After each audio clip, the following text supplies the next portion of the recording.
اعوذ باللہ من الشیطان الرجیم، بسم اللہ الرحمن الرحیم۔ بڑوں کے لیے آسان انداز میں انگریزی سیکھیں کی سیریز میں آج اس دوسری ویڈیو میں ہم پارٹس آف اسپیچ کا دوسرا سبق پڑھیں گے، اور اس سبق کا عنوان ہے پروناؤن۔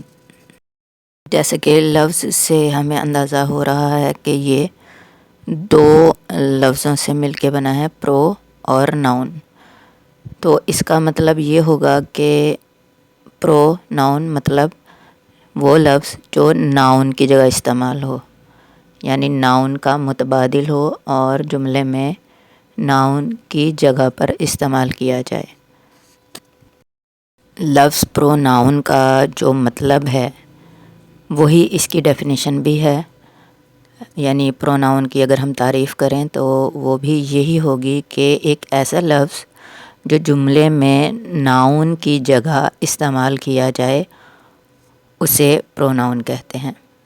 جیسے ہم مثال دیکھتے ہیں، Ansar is a boy, he is 6 years old، he is studying in class 1۔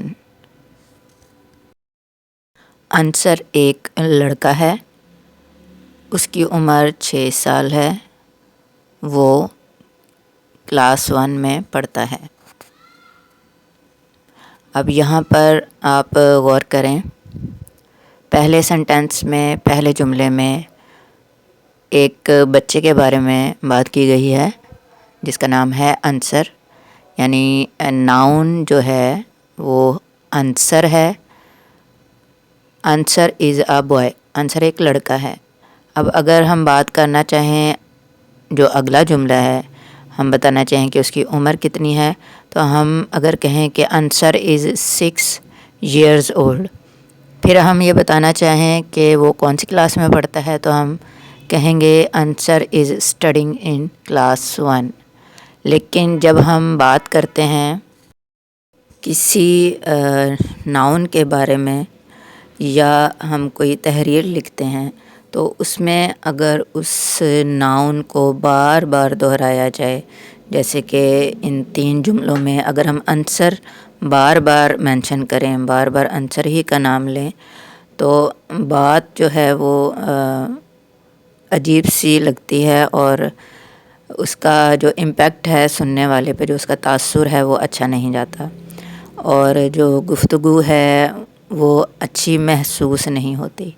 اسی لیے گفتگو کو خوبصورت دکھانے کے لیے، تاکہ سننے والے کو اچھا محسوس ہو اور اس کو برا محسوس نہ ہو، ناؤن کی جگہ پروناؤن کا استعمال کیا جاتا ہے، اور یہاں پر پروناؤن جو ہے وہ ناؤن انصر کی جگہ ہی استعمال ہوا ہے، لہٰذا ہی کا لفظ جو ہے وہ پروناؤن ہے اور جو انصر کے لیے استعمال کیا گیا ہے۔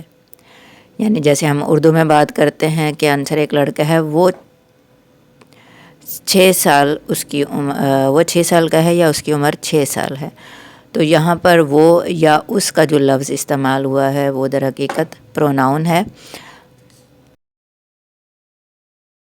کچھ پروناؤنس آپ اسکرین پر دیکھ سکتے ہیں، I, we, you, he, she, it, they. Pronoun کی مزید تفصیل ہم آئندہ اسباق میں جب تفصیل کے ساتھ باقی لیسنس پڑھیں گے، باقی پارٹس آف اسپیچ کی جب ہم ڈیٹیل میں اسٹڈی شروع کریں گے، اس وقت ہم پروناؤن کے بارے میں مزید پڑھیں گے۔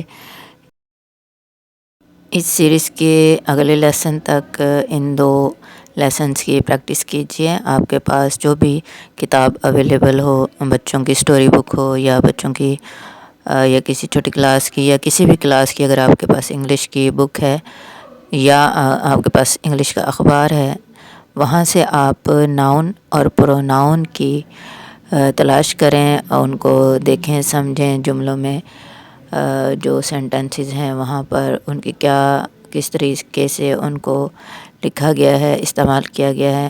اگلے سبق تک اجازت دیجیے۔ اللہ حافظ۔ پاکستان زندہ باد۔